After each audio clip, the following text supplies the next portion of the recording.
Hey, everybody, and welcome to the Blizzard Watch podcast. I'm Matt. I am your friendly neighborhood host. We've been talking about video games before in the pre-show, and Joe mentioned the Spider-Man video game, and that got me thinking about Spider-Man, so sorry. But I am your friendly neighborhood host. Coming off, also very much a very Spider-Man fan, Joe Perez. Which catchphrase would you use? Would you use friendly neighborhood? I mean, we could always go friendly neighborhood, but I mean, I don't know. Like, that's just such a classic thing. See, here's what I was always calling you, Joe Perez, the spectacular Spider-Man. I'm always okay with that. I'm good with the spectacular. Now, unfortunately, I don't know how much of a fan Liz is of Spider-Man. Liz Harper, EIC at the site. So Howdy. How much do you like Spider-Man? I have no objection to Spider-Man, but I have never been a Spider-Man reader. I was always an X-Man. Yeah, I was an X-Man You get kid. to be the uncanny Liz Harper. Okay, that works. Or unless you want to be like, I don't know, we could come up with a name for you, like Shadow Liz or something. Poor Kitty Pryde got bagged on names. And now she's Star-Lord. Anyway. They changed that again, didn't they? I do not remember. Or is she Star-Lord again? I think she's Star-Lord again. Okay, that's cool. I'm fine with her being Star-Lord. But anyway, we should probably stop from rambling on about nonsense. Although, quite frankly, why are you here? That is you the don't podcast. Want us to but we do have some actual things to talk about of the Blizzard video game variety. I actually want to mention this one first, even though it's one that Liz pointed out later. You can fly in Zareth Mortis today if you got the achievement. It's available right now. You have to finish the achievement, do the week's story quest, and bang, you can fly in Zareth Mortis, which I recommend. I have to find some scrolls or some stuff still. Yeah. I mean, I'll be upfront. I'm not going to get it for a while because I've been meandering in WoW lately. Scrolls are probably the hardest part, but they aren't hard, if that makes sense. It's like there are 7 of them, and you just kind of have to wander around and find them. But yeah, that's happening today. Also, I think not today, but in 2 days, we're going to get the Hearthstone expansion announcement. Am I correct on this? That is correct. It's been pushed back 2 days. Yeah. Okay. And that's a little interesting, a little weird, because they did that thing where they had an announcement that they were going to have an announcement, which I really hate that. I don't enjoy having an announcement that you're going to have an announcement later, but they had an announcement that they were going to have an announcement this Tuesday that was going to reveal the next expansion, and then they pushed it off by 2 days, which I don't know. Seems a little weird. Like it's been something I've noticed that's been happening the past few years in video games. Yeah. They've gotten really pre-announcement happy. Yeah. And I'm not entirely sure why it started, other than it's part of the hype cycle. Yeah. I mean, yeah, on one hand, it's good that your target audience knows that, okay, you're going to do something today. It's like announcing a press conference or something like that. But I find it really tedious. I just want to know the information. I don't want you to hype up your announcement that's a week later. And then they pushed it back 2 days, which is just, if you need to delay a game for some reason or something like that, you probably need to delay it by more than 2 days. It's just a weird amount of time. And yeah, I can see that. Yeah. There's a lot of the community that is weirdly upset about this. And it's like, it's 2 days, y'all. 2 days. You're going to be fine. Everything's fine. Well, there's actually something I want to talk about a little bit later that's non-Blizzard related, but let's stick with Blizzard for right now. In addition to that, the other thing that happened fairly recently, and that they announced it, I think this morning around like 2 a.m., the Great Vault got its rewards changed today in a hot fix. They altered the way it. Well, back in February when patch 9.2 was about to come out, they announced they were changing the Great Vault so that if you did 8 mythic dungeons a week instead of 10, that would get you the 3rd tier of rewards. You'd get 3. It's, that's how that works. Right now, before it took 10 to get 3 rewards from your mythic plus dungeon runs. Now it just requires 8. Well, and they also. I was gonna say, I think that has to do with the way the new raid's set up, though. Yeah, exactly. They also changed raiding. The raid rewards, you get the first tier at 2 bosses cleared instead of 3. You get the second tier at 5 bosses instead of 6, and you get the third tier at 102. No, I'm kidding. It's 8. 8 rewards instead of 9. Which, I mean, that's a positive change. I think I speak for anybody where I think that's good that he did that. If for no other reason that it means that you don't necessarily have to have at least 9 bosses in a raid. I mean, they have more than 9 in this one, but it felt like to me like, it's okay to design smaller raids too, guys. So I think that's a decent change, and I hope they hold forth on that one in the future.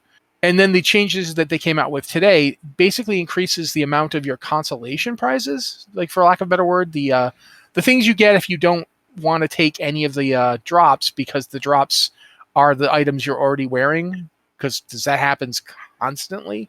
Yeah, as you gear up, it happens more and more that your rewards are going to be things you already have or things that are worse than you already have. So yeah, they're just not itemized for you. yeah, they Yeah, just that aren't happens a good lot. for you, and But that's just really disappointing. It's like you go to the vault for the week, and it's like, oh, I have 3 things, and I don't want to equip any of them. And the consolation prize was pretty. Yeah, it was. I mean, it was something. It wasn't exciting. yeah, it was the problem that they had was that not only wasn't it particularly exciting to get, it was also pretty limited. Like, Yeah. I have to actually go look at the article I wrote about this because I've already forgotten how much it was. But the attendance token of merit, which you get, is now you could only carry 3 of them at a time. So if you had a couple in your bags and you got nothing and you decided to take the attendance token of merit instead, you better go spend those things instead of having them in your bags, because now you'd run out of space really fast. Now you get 12 of them, and you get more tokens. You get 2 tokens for 1 Great Vault segment, 4 for 2, and 6 for 3. And they have actual things to buy from Kotal and Oribos, and they have some of the things are pretty cool, like the ephemera infused mesh, which can basically put a socket on anything from season 3. This is season 3, including the raid and stuff. So it's anything for a helmet, a necklace, a bracer, belt, or ring that doesn't already have a socket. You can put a socket on there for 6 attendant tokens, which is pretty cool. I mean, if you want to socket up your stuff, that's not bad. I don't really like the overflowing chest of riches, because getting 3,000 gold for 3 attendant tokens doesn't feel like so. I mean, I can get 3,000 gold if I just do like 4 world quests. I don't. Okay, that doesn't really impress me. But the certified vouchsafe, where you can basically increase your renown, and it's bound to account, so you can give it to an alt, and it's 1 attendance token for 1 level of renown. That I like. That's pretty cool. And then they have stuff for Genesis motes, stuff for ciphers of the first ones. Those are good. There's a reputation with the enlightened one. Those are all pretty solid. These are solid enough rewards. But I mean, I'm going to ask you guys: any of that really going to make you feel any better when you open your Great Vault and you get 3 capes that you're already wearing? Probably, because I seem to only be getting gear out of the vault instead of the raid. Although I don't know how true that's going to be for any longer. Yeah. I've actually had some pretty good luck in the last couple weeks out of the vault. I'm not going to lie. Like, it's been pretty good to me. I just don't think. I mean, my ultimate thing about this is that one of the things it should have is the ability to say, "Hey, I already have this item. Don't give it to me." Or even just say, "This boss, just don't give me anything from this boss." I'm not saying you should be able to pick what gear you want, but I feel like you should be able to at least X out gear, like at least some gear, so you don't keep seeing the same cape or same shoulders or whatever. I had 1 week where I finally managed to kill like the entire raid with my guild, because it was just before I stopped playing for a little while because my eyes were really bothering me. And I literally got everything I already had. Yeah, that's happened before. And it was like the only time I got the full Great Vault. And even if they gave me all these cool things that are coming, that are now there, I still wouldn't have been happy about that. You know what I mean?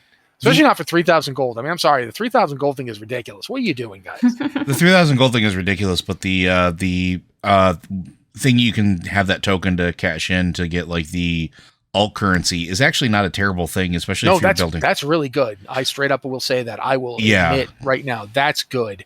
I also think the certified vouchsafe is the winner of this whole thing, but the Bottle of the Night Sky, the Treatise of Patterns and the Purpose, and the Tribute to the Enlightened, these are all good. Mm-hmm. I think things that can give you a leg up on something you have to do anyway, yeah, they're good. I like them. I think that's a good thing. I just think they could have tweaked this a little more, and they might should have. And I mean, we're sort of in the end game now, but I mean, they might. Who knows? If people complain enough or say enough, we might get one final tweak to it before the end of the expansion. So I just at this point, I'm more hoping that whatever they do in the next expansion will take this stuff into account more than I'm worried about them doing it now. You know what I mean? Yeah. Like I'm not. The thing. Go ahead. I'm sorry. Yeah, the thing I always see Blizzard doing is they'll make systems, and usually they're flawed systems. And I'm not saying that as trying to criticize Blizzard. It's hard to make good systems, and every system has a flaw. Every system has something someone's not going to like. Every system is or something not that somebody gonna be can perfect. exploit. Yeah. So they release something and it's flawed and it gets some negative feedback, maybe a lot of negative feedback, maybe a little negative feedback. And a lot of the times it feels like they push hard in the other direction, the next expansion. And it's like, well, maybe you didn't need to push really hard in the opposite direction because the opposite direction just has different problems.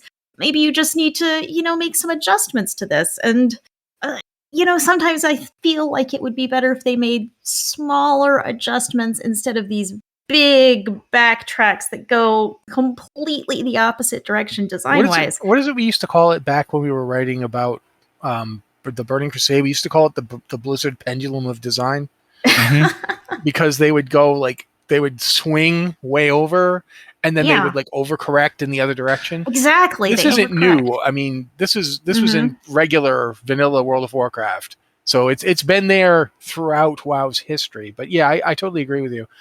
They don't always do it, but they do it enough that it's noticeable. Yes. And at least they're trying something. Like that's the other thing too. Like, I'm not trying to just blast in here with me. I don't know if it's a hot take or not, but if they don't try something new, they get blasted for not trying something new. And then when they try something new, they get blasted for trying something new.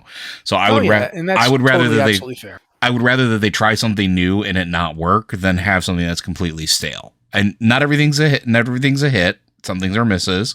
I'm looking at you, Corruption. At the same time, though, some stuff hangs out way longer than you expected it to. I'm sorry, the mission table. Yeah, there we were going. We were both thinking the same thing. So I'm hoping that they don't abandon the Great Vault too fast. I'm hoping they give it give it another shot. The next expansion, they just iterate on it a bit, and we'll see.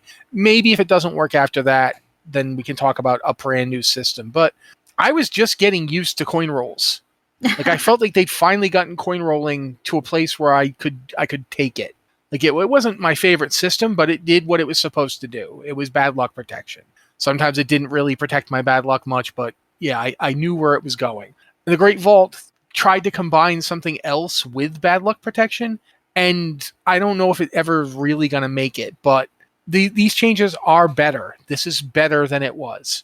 And I thinking that you can do something else to make something even better than it is doesn't change the fact that they did make positive change. And I'm going to say that. Yeah, and I mean, I'll go as far as to say, out of all the things they've done, I actually overall really like the idea of the Great Vault the most.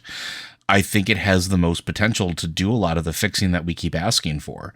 It's just a matter of getting it right. It's a matter of fine-tuning it. It's one of those things where this is a system I actually do hope sticks around, because I get what you're saying about coins, but I think this has the potential to be infinitely better than coins if we can get it to the right point. And I want it to stick around. At least has the option of, it feels like you have more agency in how well it works. Yeah, I would agree. Because it connects with what you do. But at this point, I do want to move on because there's something else I wanted to basically talk. I wanted to learn about more than I want to talk about it because I don't actually know much about it, but I'm interested. Overwatch 2 is going into beta next month. Mm-hmm. Yeah. But it's the PvP stuff that's going into beta because they've split Overwatch 2 into two games, kind of. Or That's two genres. What it sounds like. Two genres of game, you might say. Where it's going to start with the PvP mode. That's going to be the first thing they work on and probably the first thing they release. And then there's going to be a PvE mode that gets worked on separately, or maybe not worked on separately, but released separately and tested separately. I don't know how that's going to work. Very few games have been that separated. It almost feels like we're getting Overwatch 2 and then a spin-off. Like when Borderlands 2 did the Tiny Tina thing, and now we've got a whole Tiny Tina game. It feels kind of like that. Maybe a or little when, bit. When Far Cry did Blood Dragon, and you're like, what is, it's not quite the same because it's a different mode of play as well. But it is interesting to me. What do you two think about this? What are your thoughts on it? How do you think this is going to roll out? Going to go with Liz first. Yep. I mean, it feels like what we're getting first is Overwatch 1.5. I mean, because this is really an evolution of the original Overwatch game. It's not... Overwatch 2 was always a little weird because it sounded a lot like Overwatch 1. And Overwatch 1 players were still going to have access to a lot of the PvP stuff, even if they didn't buy Overwatch 2. So it always sounded like the PvP stuff was just an evolution of Overwatch 1, and the PvE stuff was kind of really the meaty part of Overwatch 2. And so, yeah, now they've split them. I think what they said in their blog post was that they were decoupling PvP and PvE. And it's an interesting decision. We knew that Overwatch Leagues next season, which starts, I believe, also in April, was going to run on an early build of Overwatch 2 because they're changing team sizes, which is going to change the whole dynamic. It used to be 6 versus 6. Now it's 5v5. So that really is going to change how competitive teams work, how many players they have on them. So they were going to go ahead and roll that out. We knew that. And now they're just saying, okay, we're just going to roll out the PvP stuff that we already have ready, that we're already running on Overwatch League. We're going to let everybody test that. And that does make sense. If that's ready, why not roll it out into broader tests? But it is weird that they're pushing the PvE release back. And I wonder if that means the PvP part will release sooner, like maybe even this year. If they're running it in competitive play, it has to be at least somewhat polished, right? Well, you will find out. We will. I'm certainly willing to believe it is not as polished as we might hope, because corporations will often pressure developers to do things for financial reasons that might not be in the best interest of the game. But Joe is going to talk. I was going to say, part of this is also players kind of pressuring them to kind of do things that might not be in the best interest of the game, like putting out a beta now. Overwatch 2 has kind of gone through like a weird development cycle with everything else that's been going on, especially as we've been finding out more and more and more about all of the internal troubles over there. Like, it seemed like, I understand players really want Overwatch 2. I get it. But also, seriously, pushing for it to come out, like, I think it's going to be weird. I'm hopeful that it'll still be good, but I don't think they had another choice but to, like, split the games. Especially with players really pushing for, we want a beta. Let's be honest, most vocal of them want a beta PvP anyway. Most of those players that have been very vocal about it don't really care about the story side of it, or the single player campaign side of it, or anything like that, or even co-op campaign side of it. So I don't know. And I'm also very, very curious. I'm wondering if we're going to get, if story mode's going to drop off again. I wonder if it's the thing that's going to not make the development cut, because now that the PvP stuff is getting released to that beta now, how hard of a push is it going to get that side of it done and shipped, because that's what players are going to want now. That's what the people who are going to spend the money want. And don't forget, like, we still have almost a full year before Microsoft takes over. So this is still Activision Blizzard making the calls on it. So what do they do in that meantime? I don't know. Like, I don't know what's going to happen, but I definitely am afraid for Overwatch's future as a result of it. Does that make sense? Yeah, it makes sense. I think there's one big misstep Blizzard here, and that was when they really started working hard on Overwatch 2, they stopped doing things in Overwatch. Overwatch 1 has been basically in maintenance mode with very limited development, very limited updates. It's just the same old events, and there's been no work on that, and they haven't been very communicative about Overwatch 2. Like, I've really admired the way the Diablo team, in particular Diablo 4, puts out really regular quarterly updates, and it's not like we're getting tons of information all the time. Sometimes it's just all about art design or sound or, big design concepts. Sometimes they don't really have any hard, concrete gameplay information. And then sometimes we get really cool info about the Paragon system that warns us this is really early development. This isn't finalized. And it's really cool to see those things and to see that they are actively working on things that are cool and exciting. Overwatch hasn't had that. They have been really quiet. And to a certain degree, you can't blame this entirely on the troubled development because, I mean, I'm just going to say it. Diablo 4 lost its principal designer and its main story designer. Oh, yeah. No, for sure. Both gone in a day. And if anything, they've kept on with the exact same setup. They've been just as they were. If anything, slightly more communicative. Whereas Overwatch 2 went dark. Like if you didn't know they were doing it, you wouldn't know they were doing it. But how much of that is a result of the faux pas of what happened with the Diablo Immortal announcement and them being super sensitive to communication? We have no idea. Team, right? There's no way to know. Yeah. I mean, I think the bad reaction to Immortal was maybe part of it because the Diablo team has gotten really good about making regular updates. Diablo 3 gets really regular content updates. They have a really regular cadence there. They have a really regular system of notifying people of changes and testing changes. But that actually makes me think about something, Liz. And we're going to talk about the Diablo 3 PTR after this, so I'm going to roll that into because what you said just made me think of this. Diablo 3 has not gone into maintenance mode. Yep. No. Diablo 3 is still getting seasonal updates with whole new systems. The one on the PTR, and we're going to move into that. The one on the PTR is, for the first time ever in a season, a completely new game mode that they're testing on the PTR right now, and that's the opposite of what we've seen in Overwatch. So it's interesting to see how these two different sections of the same company have taken two different approaches and how it may have affected their development cycle. I think players are more willing to wait for Diablo 4 because they got Diablo 2 resurrected. Yeah. And they got Diablo 3 still producing content. If you're not liking what you're getting now, there's an alternative. And there is new stuff now. Whereas with Overwatch, if you love Overwatch but you don't want to play the same stuff over and over again, there is nothing. Does that make sense? No, it makes perfect sense. So I think that's the thing Liz said that made me think that. And it's also, with Diablo, even if you don't like the game today, even if you don't like any of the games today, you know there's a future because they're constantly telling you about it. They're giving you regular updates they're up to. And Overwatch has turned into a black box.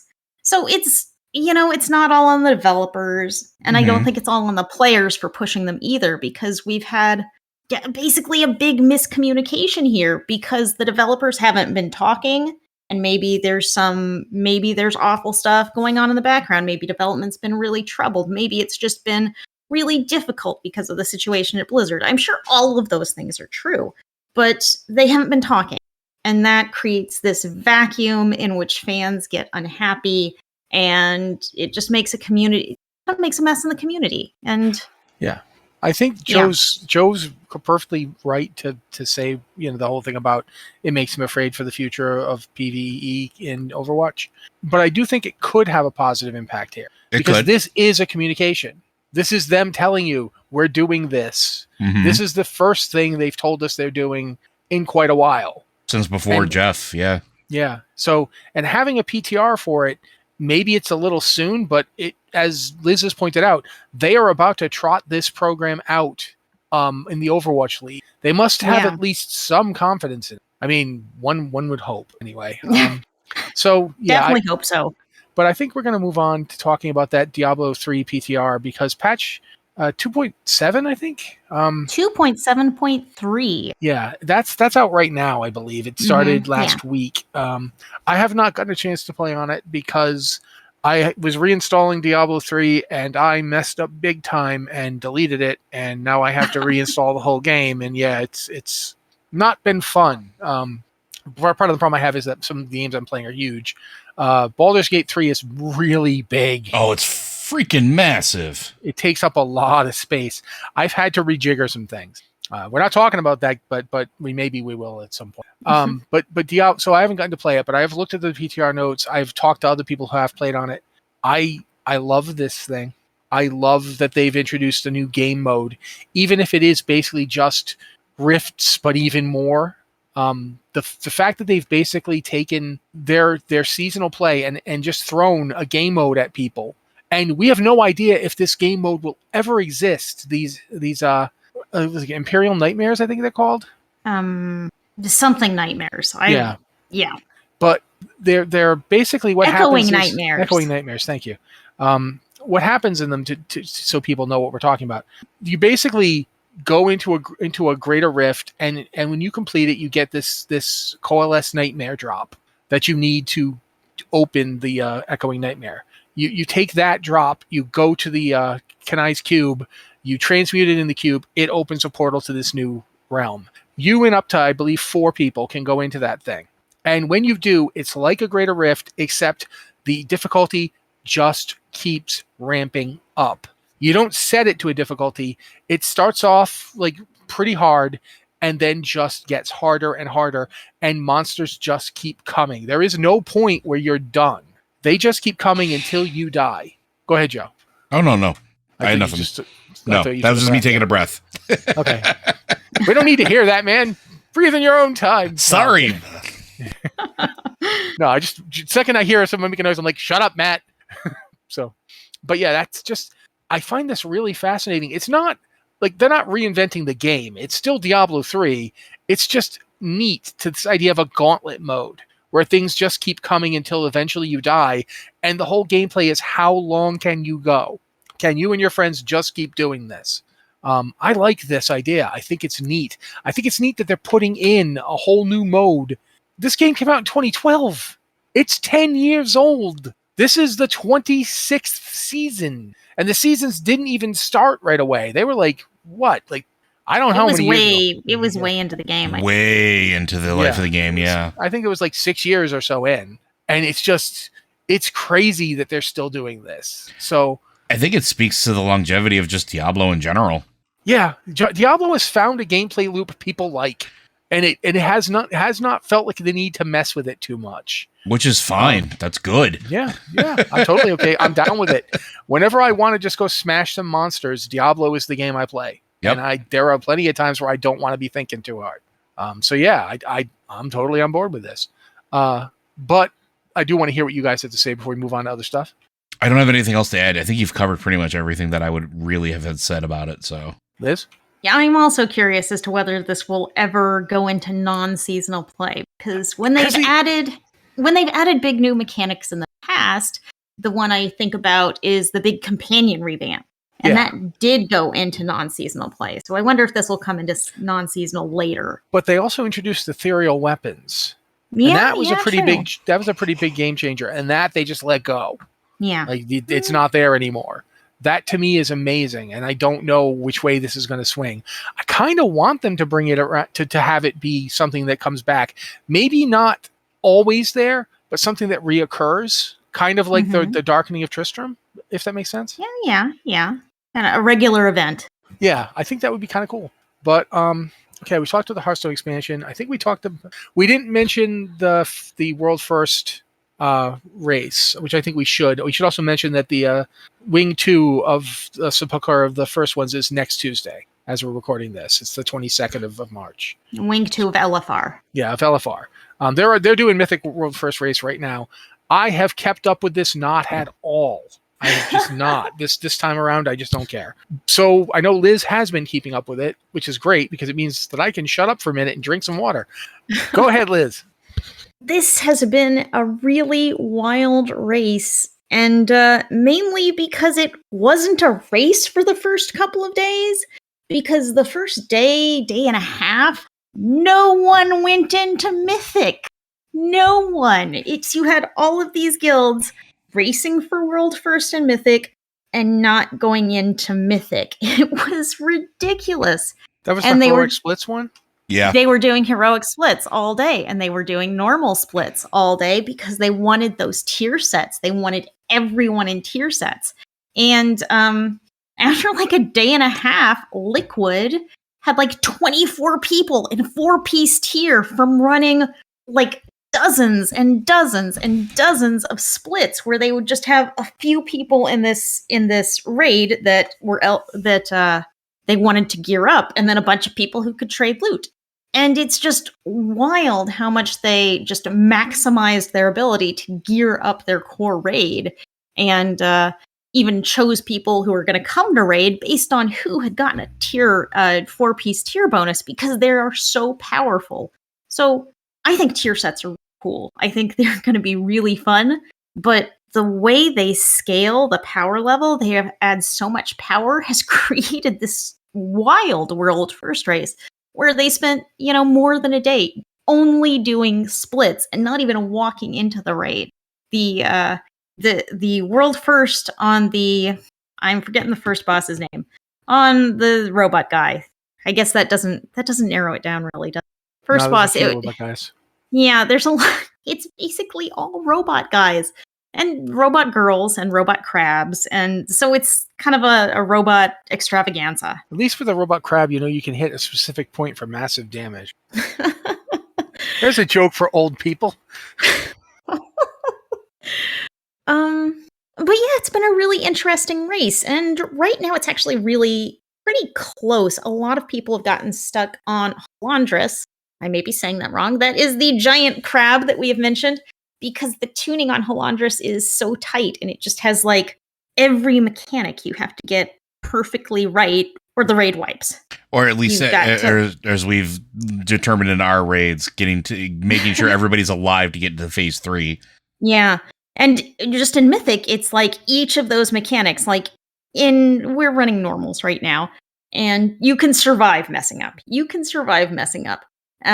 But in Mythic, one person messes up and the entire raid wipes, and that's been really tough. Liquid finally got the boss down in 357 pulls, which is that's wild that we've already gone that far on, just a mid-raid boss. It's the last quarter number of the raid. 7?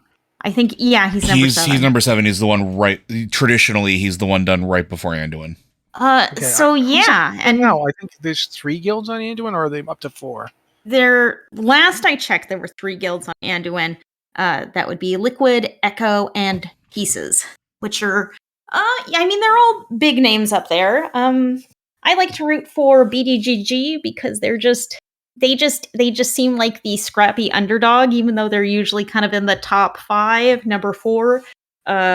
They seem like an up and comer, and they're a North American guild, and I kind of like to root for the North American guilds because the European guilds have dominated World First for so long. So it's nice to see I don't know if I can call them a scrappy little guild, but they do feel like the snarky underdogs in the fight. But we're on Anduin now for the yes. guilds there. Yes, there are 3 guilds on Anduin. And I haven't checked today. Of course, the raid reset was today for North America. And I think Liquid was mostly doing splits again. But because they want to change up their composition, I think.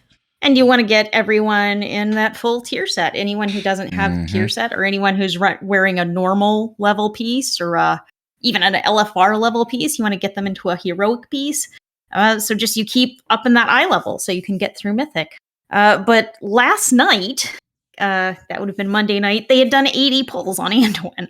So yeah, this is going to take a while. And I think it's really fun when a world first race doesn't end in 3 days. It's fun to watch these people compete at the top of their game, and I think it's really fun to watch. It's going to be great when they stumble across the mythic-only gigantic hatchet-faced pterosaur. That's going to be awesome. I look forward to it. That'd be a lot of fun. If I ever do get a job working for Blizzard, you guys are not ready for the weird-ass dinosaur bosses that are just going to be there. They're going to be in the middle of a raid that has nothing to do with dinosaurs. It'll be I look forward to it. The Titan Sepulcher, and there will be a giant, giant thing. Why is that here? Oh, Rossi must have designed that one. But anyway, yeah. Don't threaten me with a good time. I haven't. The reason I haven't been paying attention to this World First race isn't even because I'm not interested. It's because I seriously just have been completely lost. I'll be upfront on that. But you made it a lot more comprehensible for me just now, so I thank you. That actually helped. Well, that's a lot of that's on Corey, because Corey has been writing our post about it, and I can read those and see what's going on, and then there you go. I can transfer the knowledge to more people. So go read Corey's posts, guys. Yeah, Honestly, yeah, you that's should. just They're a- really just a well hint. done.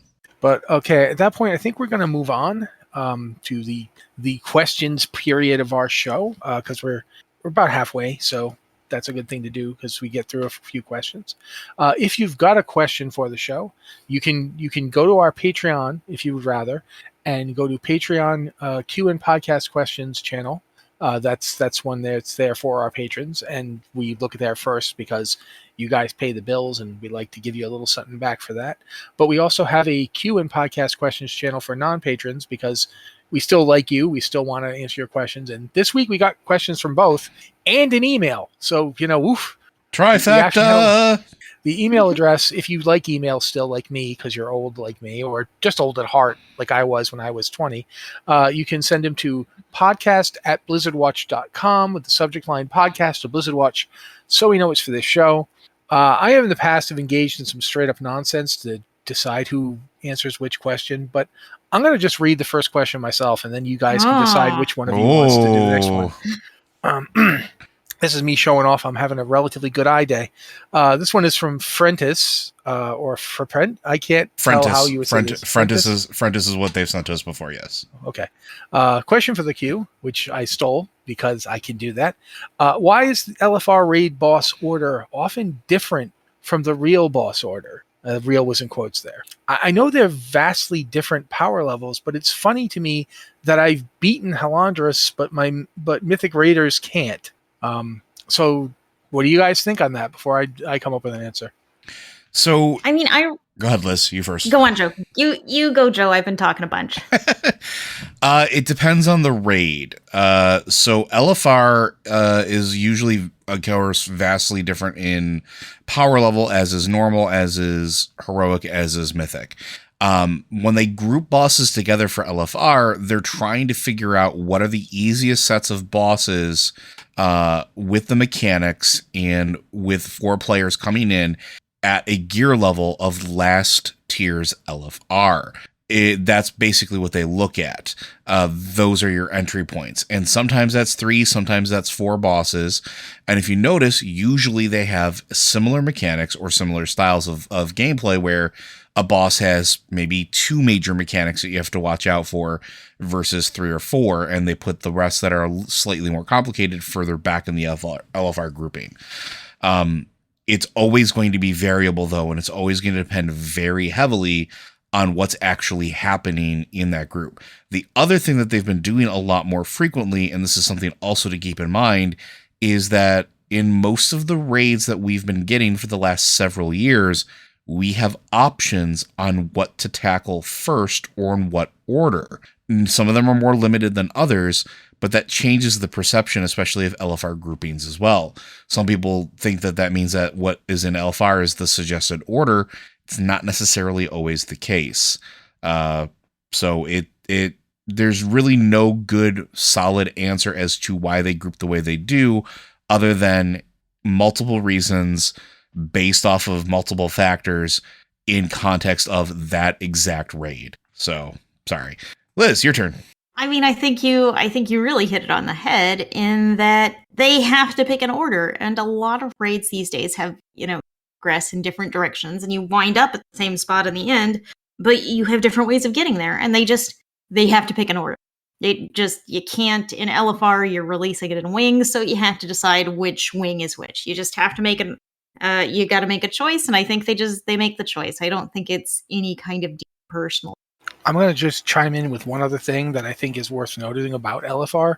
LFR size is different than most raid groups, which organize themselves based on how many people they've got, whereas LFR is a stock 25 players. Although they can run with less, like it'll run with 20 if they only get 20, as long as they have a decent amount of tanks and healers.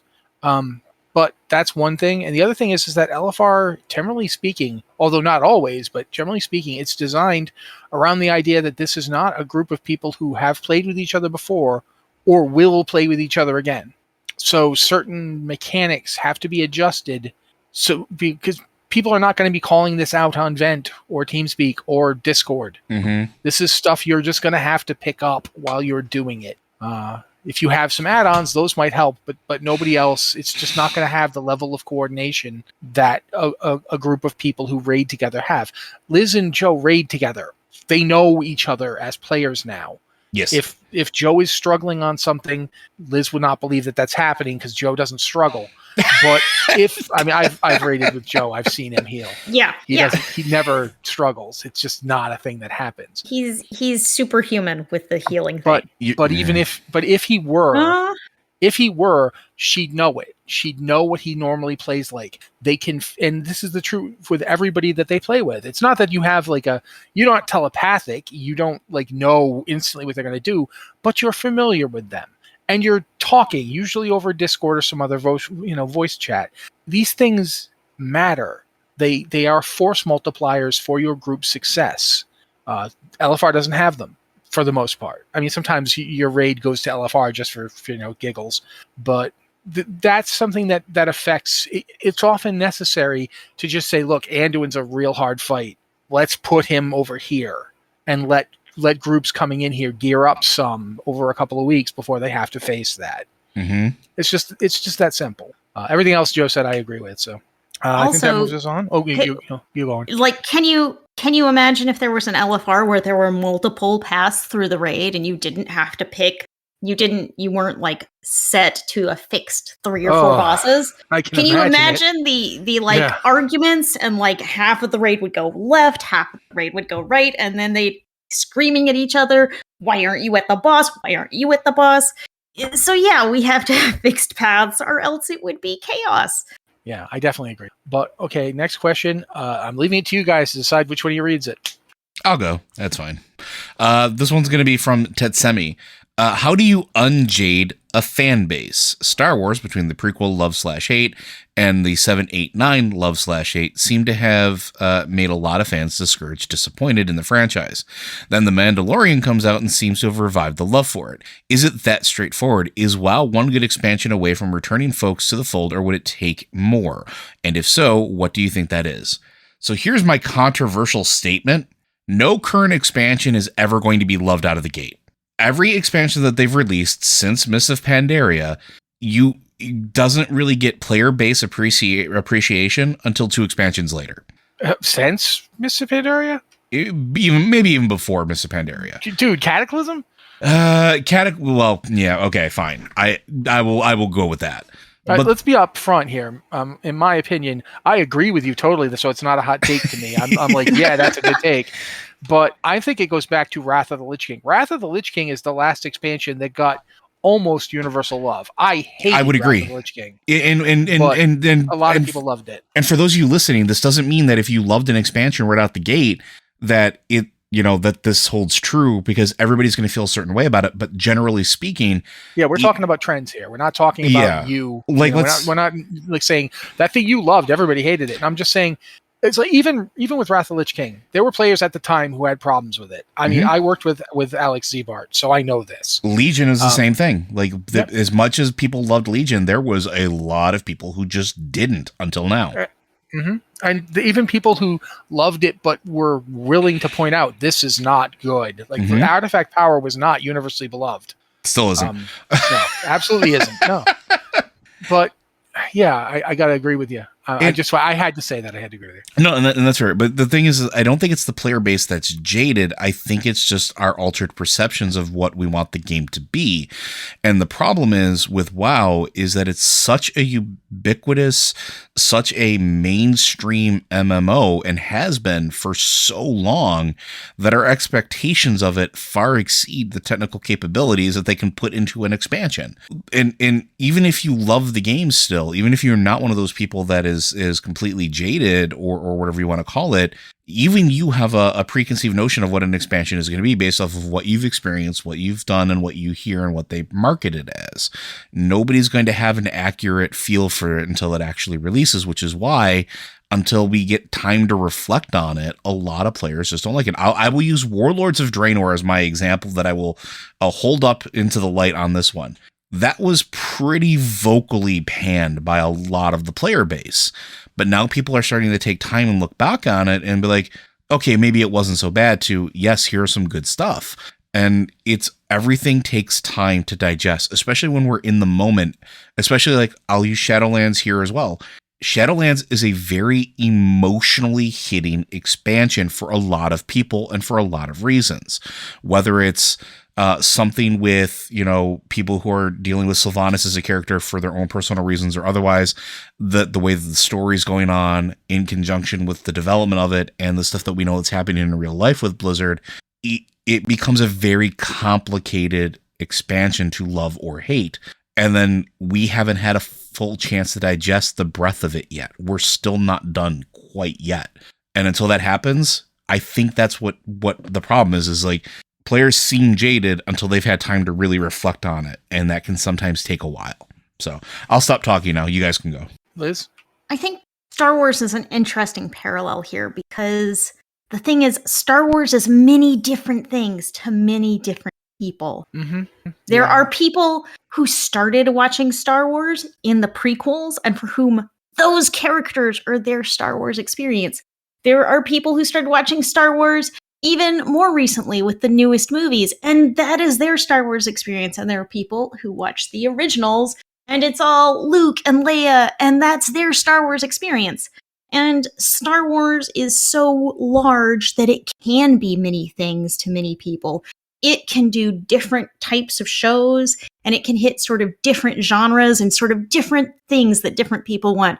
Like, The Mandalorian was just so much a classic Western, just in space. It was just so much a Western that it could not have been more Western unless you put a cowboy hat on top of the Mandalorian helmet.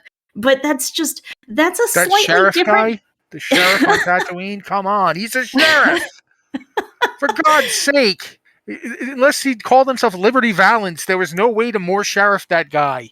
Yeah, Sorry, but it's... I just had to agree. Yeah, that's a very, very well-spoken point. But it's like, that is not Mandalorian, even for how popular it is. That is not what the original Star Wars series was. That's a different thing. It's a different genre, and it's really fun. But Star Wars is different things to different people, and people who came into it at different times will have different reactions to it and will like different things about it. That doesn't necessarily mean that there is anything in the Star Wars universe that's good or anything that's bad. And really, what's good or bad about it is going to be your opinion because you came into it with different experiences. Mm-hmm. Yep. I'm the guy who will always stand the Clone Wars series. Oh, Clone Wars was great. But who does it star? All the characters from the prequels that everybody kept telling me were terrible. Yeah.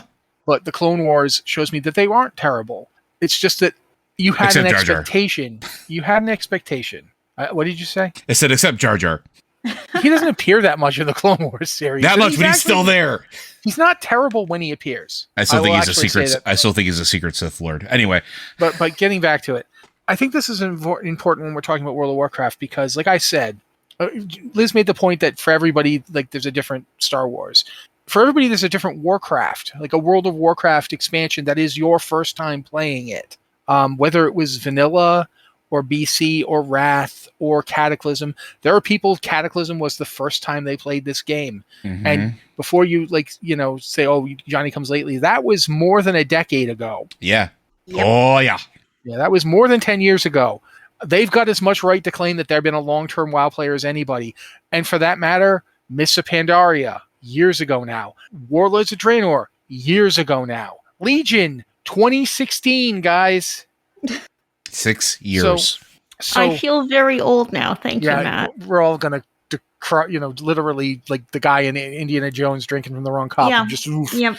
But before we do, I do think that there is something in the WoW fan base that is not ideal, and that is going to happen with any game. And I hear people always going, "Well, this game is we've got a supportive, loving fan base." I'm like, yeah, maybe you do, and maybe WoW's fans are a bit more toxic, or at least there's more toxic people in there than in other games.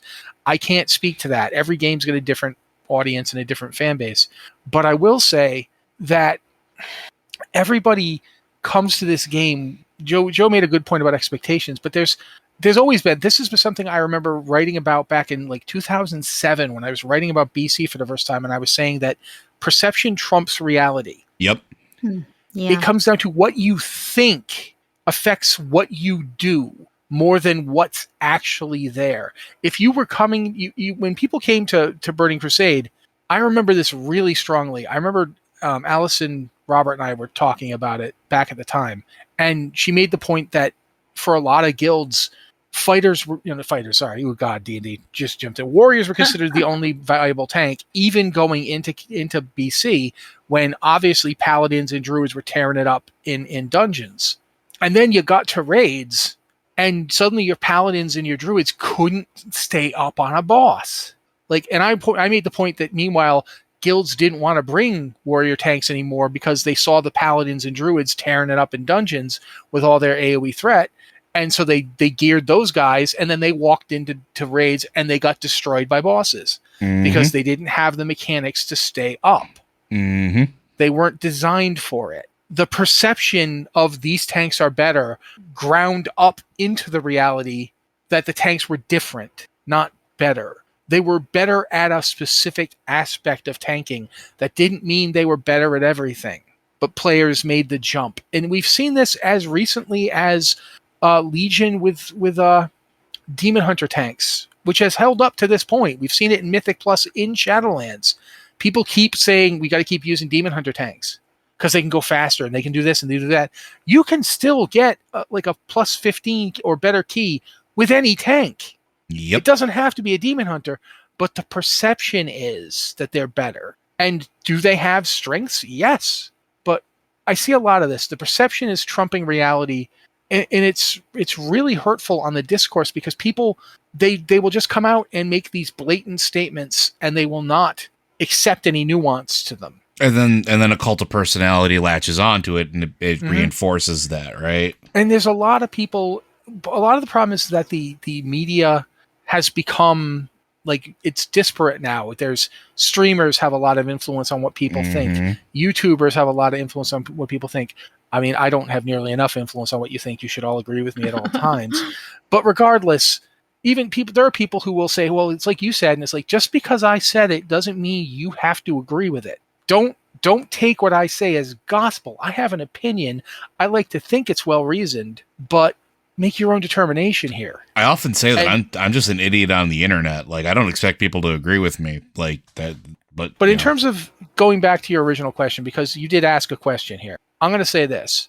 You can't unjade a fan base. You can simply find things, like the fan base finds things they like. Yes, there's people who like The Mandalorian, but it is not universally beloved. I mean, you may think it is because all the people you talk to about it like it, and that's great. But there is that thing going back to, like, you know, there's a difference between personal and universal experience, and you'll never know what the universal experience is. Nobody will. Nobody has the universal experience. We all have a personal experience. What happens is you find people with which your personal experience aligns, and then you take what they are saying as universal because, well, I'm saying it and Jim says it. So, but now you and Jim don't know the people who don't like The Mandalorian, because in most cases, people don't feel the need to talk about things they don't like. Violent antipathy or even hatred for something is rare. It's just that those people are loud. People who are really, really unhappy with something are louder than people who are just like, didn't really work for me. I do not go around talking about all the things that didn't really work for me, because why would I? I'm not mad at them. I just didn't like them. I've tried a lot of games that people love and didn't like them, but I don't go around saying that they're bad because A, they're not bad, I just didn't like them, and B, it's not my job to crap on your good time. If you're having fun, great. I want you to have fun. It is not my position that you should not have fun. So those voices come through and they change the perception of a thing. But the game itself, which it does have problems and isn't perfect, because nothing is perfect, it doesn't mean that the game is bad. And it doesn't mean, like, The Mandalorian is not all of Star Wars. Liz is completely right. It is just one thing that people found and thought this was really good. Meanwhile, Clone Wars was out this whole time and it was great. Star Wars Rebels, written by Dave Filoni, who, you know, The Mandalorian is a big part of it. And it was an expansion of Clone Wars, written by Dave Filoni in part. He was one of the writers for it. These were all good, and they're different. And Rogue One, did you guys see Rogue One? Well, it's probably my favorite Star Wars movie. Liz, what did you think of it when you saw it? I actually have not seen Rogue One. Yeah, I so was kind of there we that go. was kind of a period where I was down on Star Wars. I wasn't Yeah. feeling Star Wars, so I just never watched it. So there's stuff out there that different people have seen. There are different expansions. I'll be upfront. I've kind of checked out on the end of Shadowlands, not because it's bad, because I just don't like the direction it went. Not that it's bad. It's just not for me. And that's it. People need to separate the it's bad from I don't like it. Yeah. And it's not that the fan base is jaded. It's that the fan base is skewed. The things you're hearing are from the people who feel the need to talk about it or are being asked to talk about it. And that always changes. It is not an echo chamber, but it is a very big tent with a lot of stuff in it. And there's always going to be something in there you don't like. I actually, having finally seen the Anduin cinematic, I actually like it more now. Right? Yeah, like I was like, oh, okay. And that's why I haven't been saying negative things about the story, because I was waiting for the story to get here.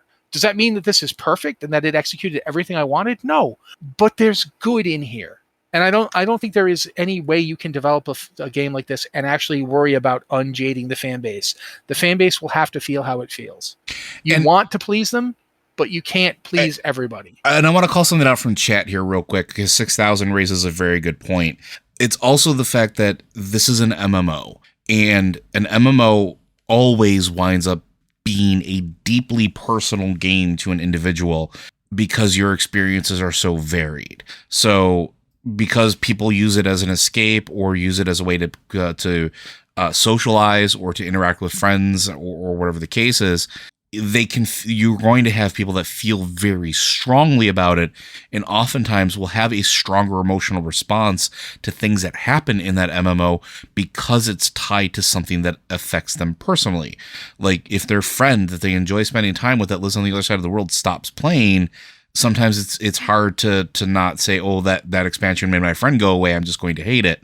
This is a thing that does happen.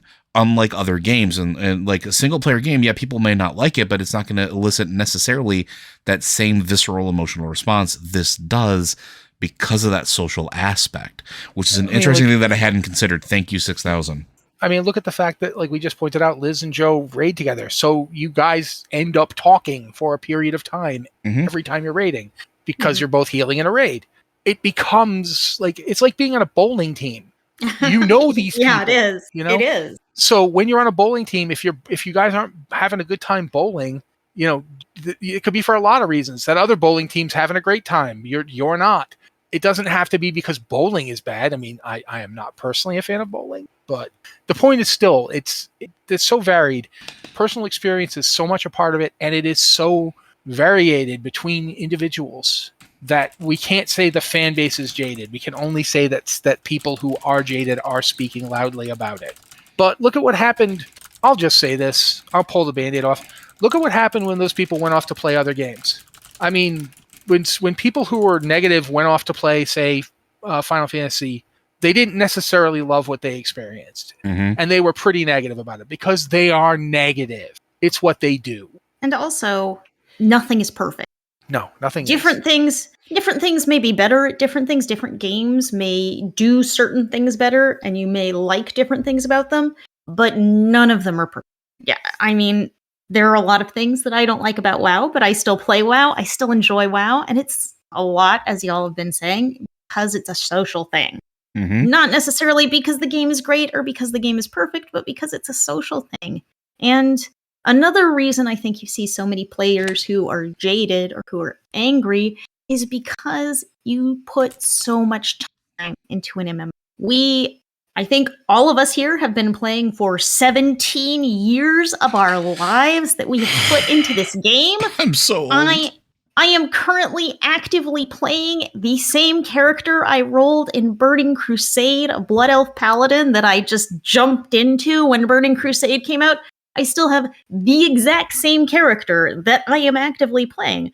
So you get an emotional investment. And when you're emotionally invested, I think it's easier to get angry, to get upset, and to be jaded. To that idea that, you know, it comes down to the idea that this thing happened to hurt you. No, it didn't. The game. I promise you, the game developer was not trying to make you feel bad. The fact that you feel bad is not what they were going for. But it can be hard to process that. And there's a lot of connection in these games. There's people I know entirely through World of Warcraft that I have never met in person, or only met in person because I went to BlizzCon in 2019. That's just the way it is. I mean, Liz just made the point, 17 years. There's people I've known for 17 years because I played World of Warcraft that I still occasionally talk to, even though we move to different guilds and different servers and life happens. And yeah, it is a big chunk of a lot of people's lives. But I think at this point we've pushed well past our usual end point. So we had thoughts. Yes, we had thoughts. We had thoughts. But so thanks, Tetsemi, for getting us talking for quite a bit there. I do feel bad for the other questions. We're going to try to push them forward into the next show, since there's a lot of them. Wow, I kind of really thought we'd be talking more about this stuff. Anyway, but Joe has a thing to say, and then I'll do the outro, and you guys can go on with your lives. Absolutely. Blizzard Watch is made possible due to the generous contributions at patreon.com/BlizzardWatch. Your continued support means this podcast site and community is able to thrive and grow. Blizzard Watch supporters enjoy exclusive benefits like early access to the podcasts, a better chance at having your question answered on our podcast or the queue, and an ads-free site experience. Thank you, Joe. Again, guys, this has been the Blizzard Watch podcast. I want to thank both Joe and Liz for being here and being amazing, and being able to talk quite a bit as well, so that I really underestimated how long we could do this.